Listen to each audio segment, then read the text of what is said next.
It is done. Margaret Kenyatta has officially launched the Kenya Climate Innovation Center Strategic Plan 2020 up to 2025. Thank you. The strategic plan of the Kenya Climate Innovation Center Strategic Plan for 2020 up to 2025. A round of applause.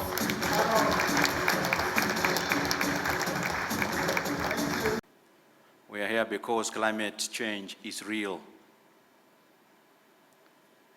If in fact it was otherwise, if climate change was a hoax, we wouldn't be here. Science, I think, is unanimous on this point. It is important, therefore, that we take climate change, in fact, now categorized as climate emergency and bordering on climate crisis. The expert report, the IPCC report on 1.5 and subsequent reports confirm that the window period is less than 10 years for us to undertake drastic, radical action or risk being extinct. Climate change has therefore been rightly appreciated as not just a threat to health, food security,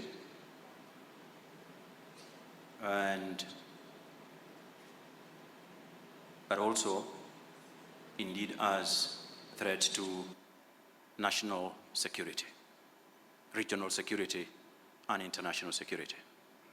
We'll be looking to put support in for 8 innovation hubs in different counties.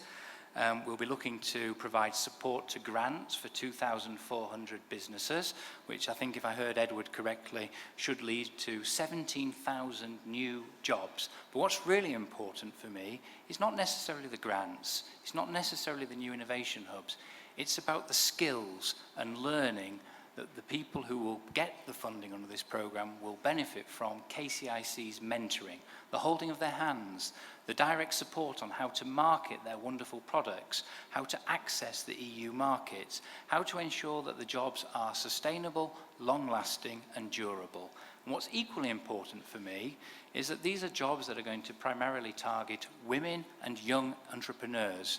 As we were talking with the First Lady as we came through, Edward explained to us that the average age of a farmer in Kenya was, I think it was 63.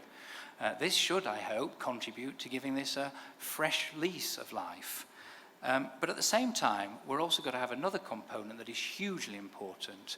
We will be underwriting with our grant funding some loans that will be available from the African Development Bank, with at least 23 billion Kenyan shillings loans available, soft loans, and we're hoping to target 3,000 companies, perhaps in many cases some of the very first clients of Edward and KCIC when they started their work with Meta, with DanAid a couple of years ago.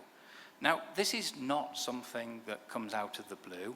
I think it's very much part of some new creative and strategic thinking within the European Union that is challenging perhaps the concept of how we have viewed development in the past.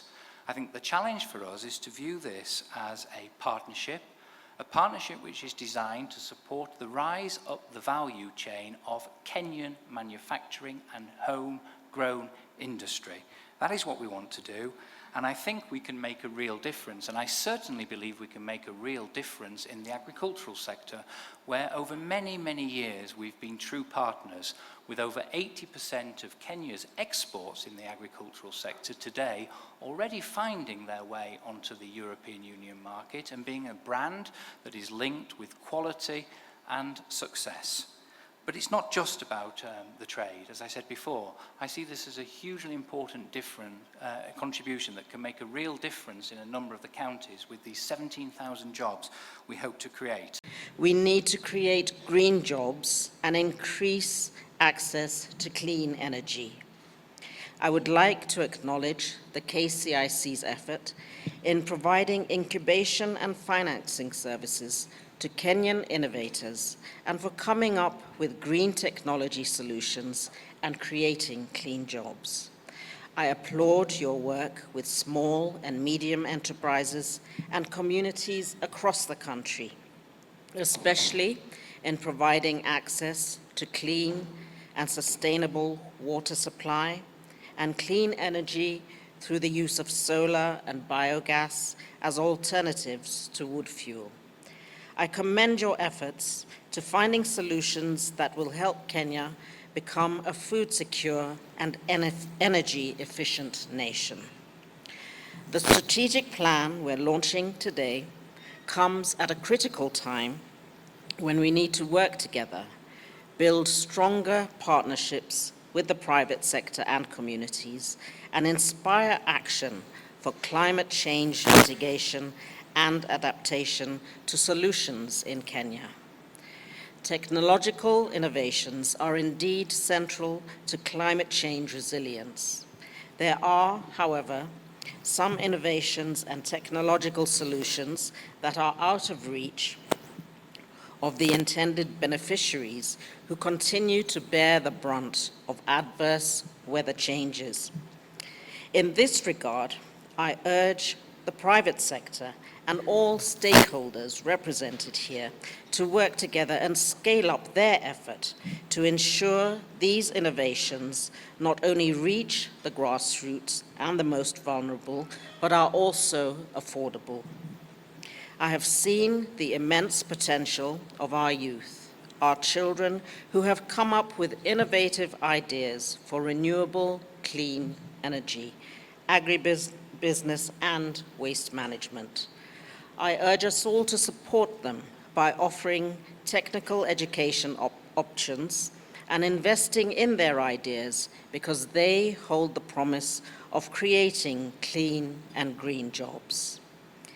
Ladies and gentlemen, we all need to do so much more in our own capacities, in our homes, our communities, to turn around the climate change agenda. It calls for unprecedented action and behavioral change. No longer can we see climate change as an inconvenient truth. It's here with us, and we have to combat it. With those few remarks, it's now my pleasure to declare the Kenya Climate Change Innovation Center Strategic Plan 2020 to 2025 officially launched. I thank you. Climate change is a global problem, but unfortunately it is seen as a myth or an inconvenient truth. Kenya is vulnerable to climate change, and that calls for us to think differently, to act differently, and with urgency, because climate-related disasters, particularly extreme droughts and floods, are becoming more frequent. It is adversely impacting livelihoods.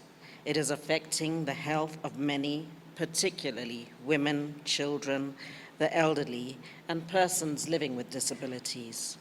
It has exposed the vulnerable and marginalized communities living in areas with poor infrastructure to untold suffering. As a country, we have noted the serious threats caused by climate change, and we're taking bold measures through policy, practice, and innovation to secure ourselves from its risks and impacts.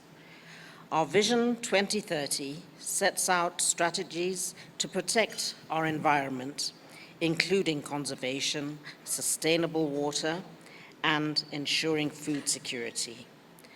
The Climate Change Act and Action Plans, the Green Economy Strategy and Implementation Plan are all demonstration of urgent actions to protect our country. These are indeed noble efforts. However, the severe climate threats we are experiencing will only get worse if we do not do more to enhance our resilience and mitigate the crises. No longer can we continue to talk. We need more action and more investment to protect our environment. We need to embrace our national target and plant more trees to achieve the 10% forest cover by 2022.